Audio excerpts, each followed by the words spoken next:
to the book of Exodus. If you memorize the first 16 books of the Bible in order, that'll help you remember the story of the Old Testament, because the names will kind of give you a clue as to what the book is about. And we first studied Genesis, which is the book of beginnings, and we left off with Jacob blessing his sons. We have the blessing of Judah, that kingly blessing, and then it ends with Joseph dying. Joseph dying and asking that his bones not be left in Egypt, looking to the promise of God that he would bring them out of that land and place them in the land that he promised to Abraham, Isaac, and Jacob. So that brings us into the book of Exodus. And the book of Exodus means the outgoing. It's a Greek word that means the outgoing or the leaving.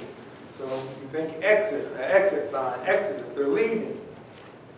God has providentially brought them into Egypt, and now He's going to sovereignly bring them out. You can think of the book like this. The book of Genesis was a lot about election. You have God choosing Abraham and choosing Isaac over Ishmael, and choosing Jacob over Esau, and choosing this people, this nation, this seed over the other nations. And then you have the book of Exodus is about redemption. That God chose a people. The people are now in bondage in Egypt, and God redeems the people. So you could look at it that way, that you have the beginnings and God sovereignly choosing a people of all of the people of the earth. And in Exodus, God redeems the people that He has chosen as He brings them out into the land that He's promised them. The purpose of the book, I believe, is that God would be known. That the true God would be known. That God, over and over again, manifests Himself in His power and His sovereignty, and then tells the people, I'm doing this, that you may know that I am God. So throughout, God makes Himself known in the book of Egypt, or the book of Exodus in Egypt. And He makes Himself known and His power known to all people. It's kind of like the book of John in that perspective. That John says that he wrote the book of John, the Gospel of John, that you may read and know that Jesus is the Christ. And Exodus, God shows His power in many ways that the whole world may know that He is God. So I believe that that's one main purpose and main theme throughout the book is that you are to know that the Lord, He is God. God saves His people by His power and for His glory. That's another theme and purpose of this book. That if you could say the purpose is that God makes Himself known, the theme of it is God saves His people by His power for His glory. That God did not save Israel for anything good in them or because they were the largest or the bravest or the boldest, but God saved them because He chose them and loved them and demonstrated His power and His sovereignty through that. So this is a book steeped in redemption and salvation and deliverance. It is a beautiful book with many rich and deep pictures of our Lord Jesus Christ and His sovereign, saving, redemptive work. So it is a beautiful book of great salvation through our loving God. There are several ways that you can outline the book and think about it. You can think of it as a location outline, that you can map the book out by the location, because in chapters 1 through 14, they're in Egypt. And then from chapters 15 through 18, it's from Egypt to Sinai. And then from chapters 19 through the rest of the book, they're at Sinai. So you can map it out. The first part is that they're in Egypt, then they leave Egypt, and they end up at Mount Sinai. You can break it up that way. You can break it up as far as the subjects go. The first part of the book is the Exodus, them leaving Egypt. And then that middle portion is the law, where God reveals His law, makes known His law to Israel. And then at the ending of it, you have the tabernacle, where God tells them how to build the tabernacle. They build it, the Levitical laws of the priesthood, and that kind of thing. So if you like alliteration, you can say it's the leaving, the law, and the Levites. Kind of breaks that up. There's also a thematic outline you can think about in the book. You have salvation, that God saves and delivers and redeems His people, brings them out of Egypt. And then as He reveals Himself and makes known and has the law that is written down, you have the illumination of God, the illumination of the written Word. And then it ends up in the tabernacle, you have the worship. So you have those main themes of salvation, illumination, God making Himself known and enlightening His people. And then you have the worship of God in the tabernacle. You have, you can look at the major figures of the book where there's Moses and Pharaoh and God are the major figures in the book. And you can think about it in those terms as well. Or you can think of it in terms of our Lord Jesus Christ, which you can look at it that God saves His people, and then God instructs His people, and then God dwells with His people. So this is a very gospel-centered book, a gospel-saturated book, because God saved His people, and then God instructed His people with the law. I always find that very interesting, that God delivered Israel first, and then God gave them the law. He had already brought them out. He had already saved them. He had already brought them out of Egypt and delivered them. And then after that, He instructs them with His law, and it wasn't the other way around. And then after that, God dwelt with Israel in the tabernacle and in worship.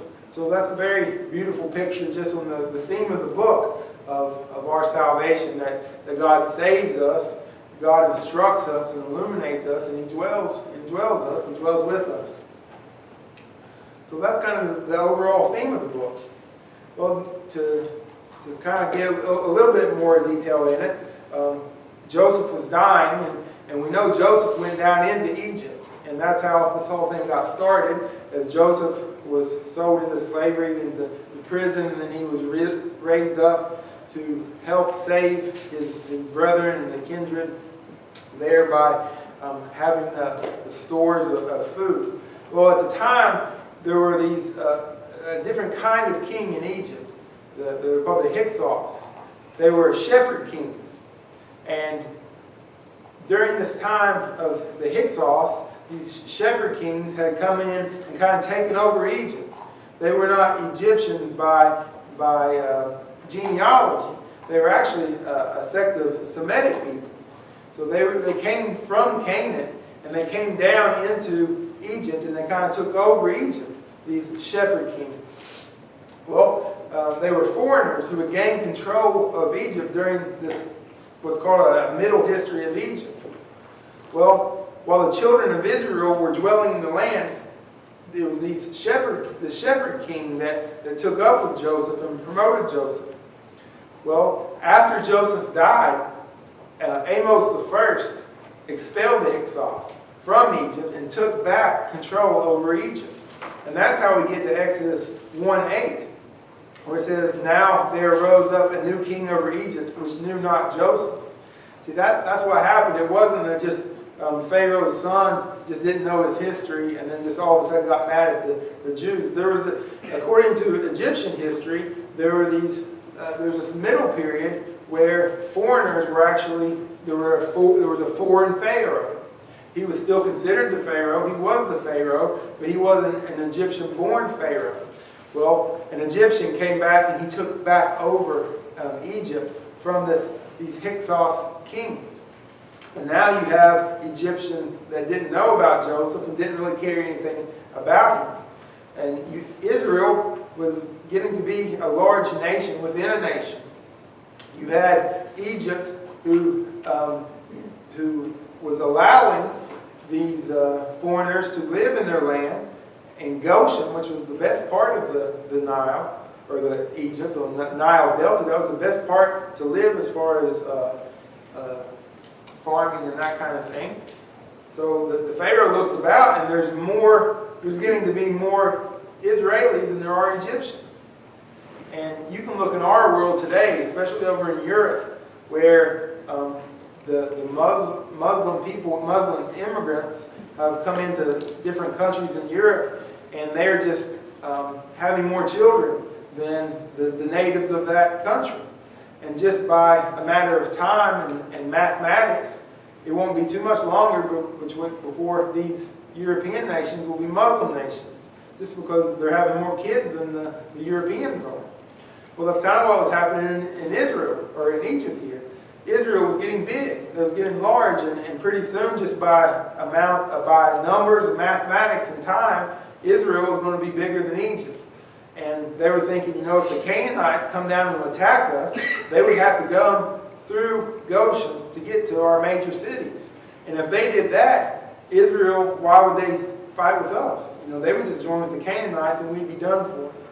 So Egypt tried to take over, fix the situation by enslaving the Israelites. So now we have God's chosen people in bondage.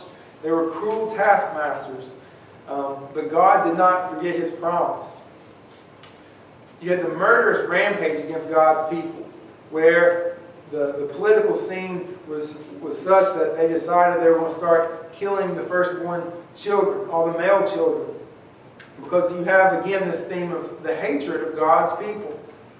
Well, God had a plan, and God had a deliverer. God had a deliverer by the name of Moses.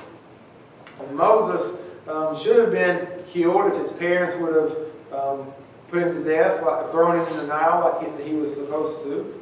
But he was saved through the faith of his parents. Hebrews chapter number 11 and verse 23.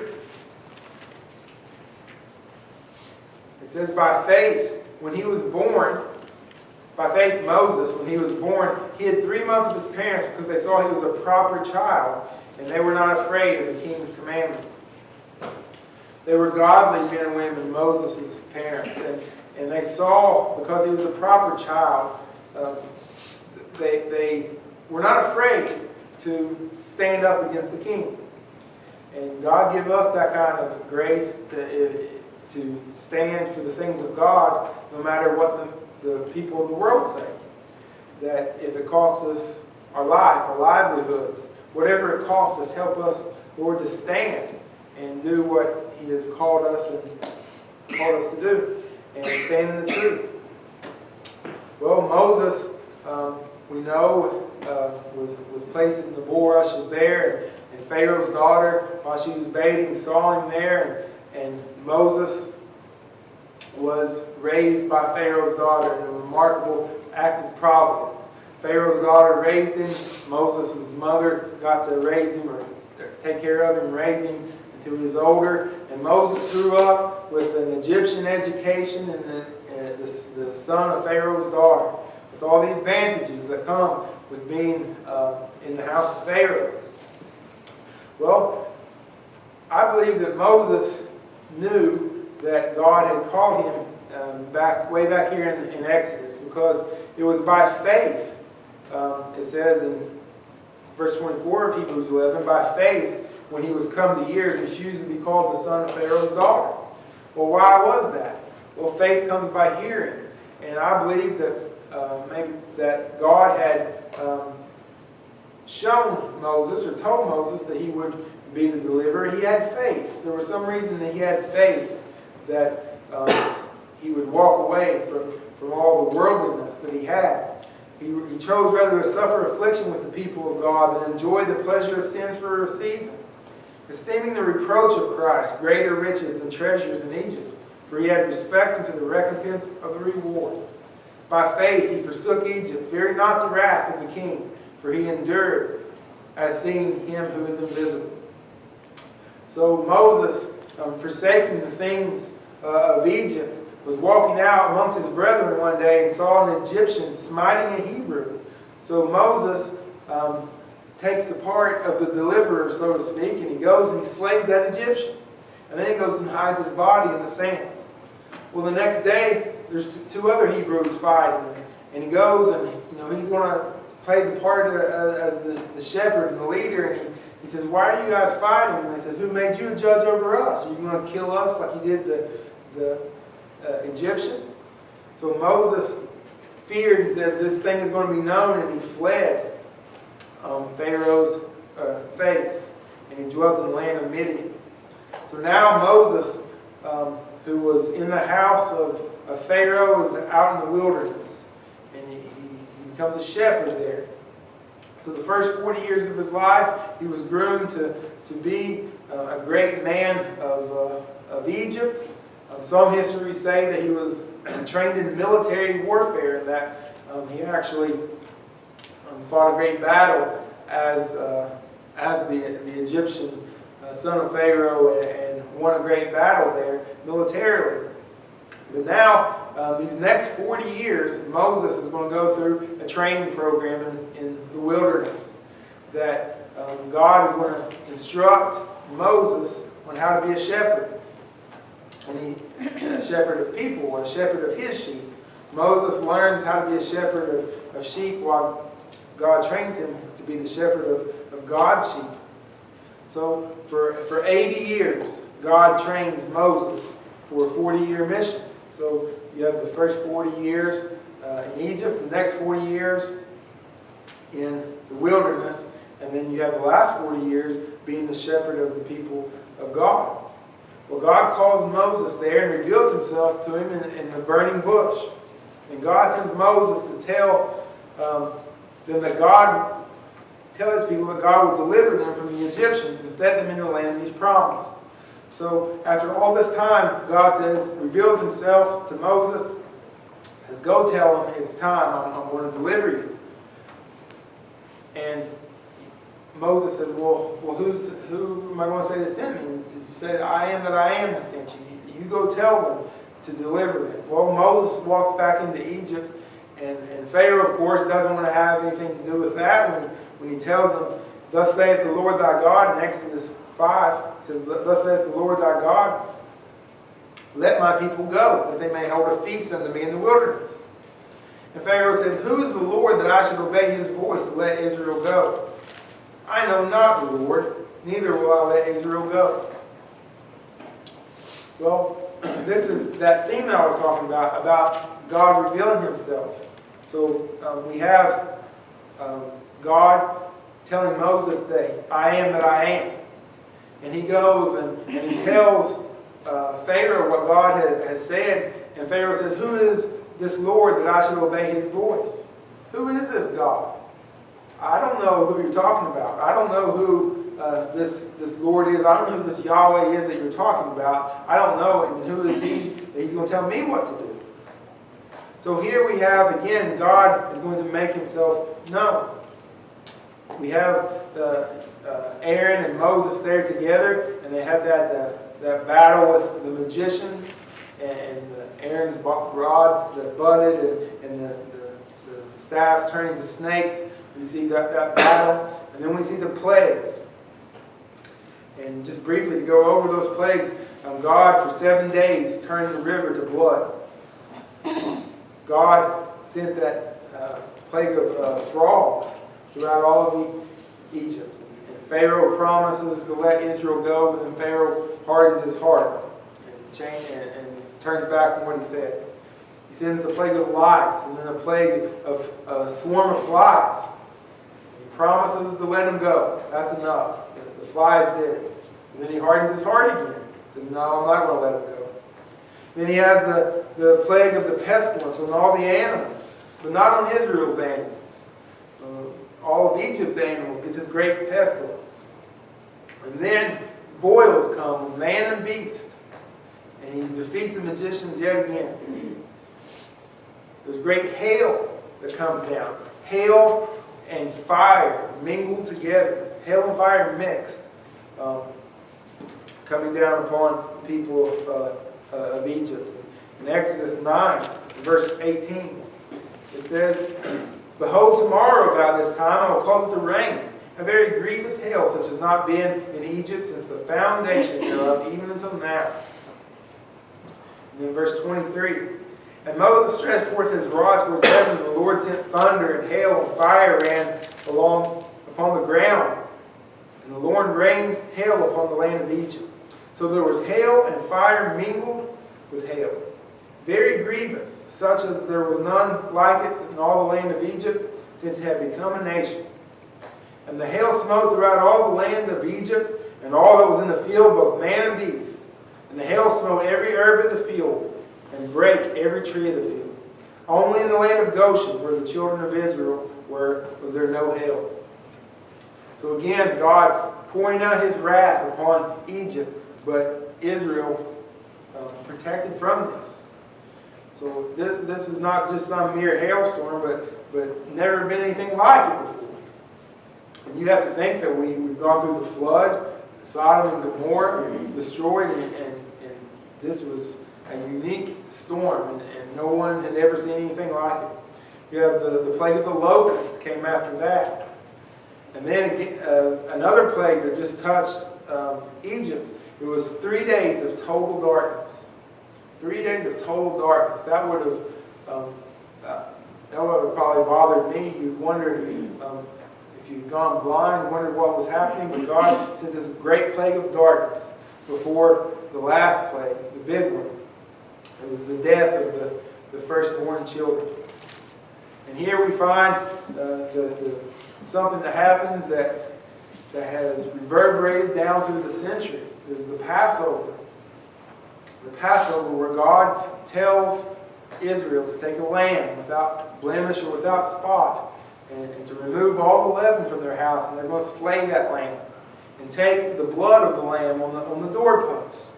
And God's going to come through and pour judgment out upon the land.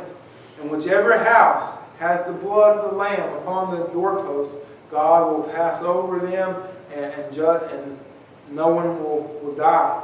But if the blood was not there, the firstborn would die upon the home. And this was the great and terrible plague.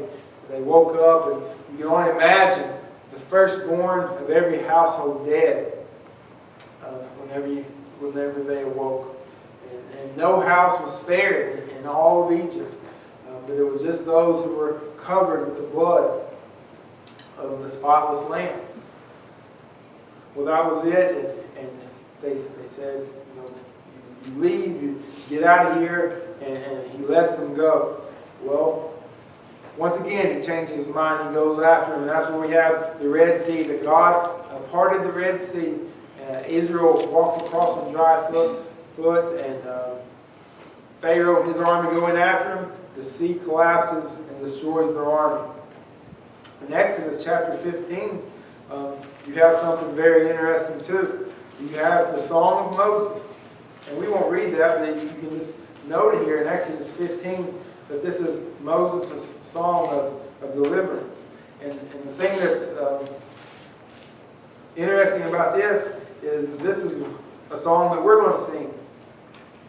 We don't sing hymns, or not hymns, but psalms as we probably should. But this is a song that we're going to sing one day in heaven. It says in Revelation 15:3, and they sing the song of Moses, the servant of God, and the song of the Lamb, saying, great and marvelous are thy works, Lord God Almighty. Just and true are thy ways, thou King of saints. So one of these days, we're all going to stand around in heaven, and we're all going to sing this together.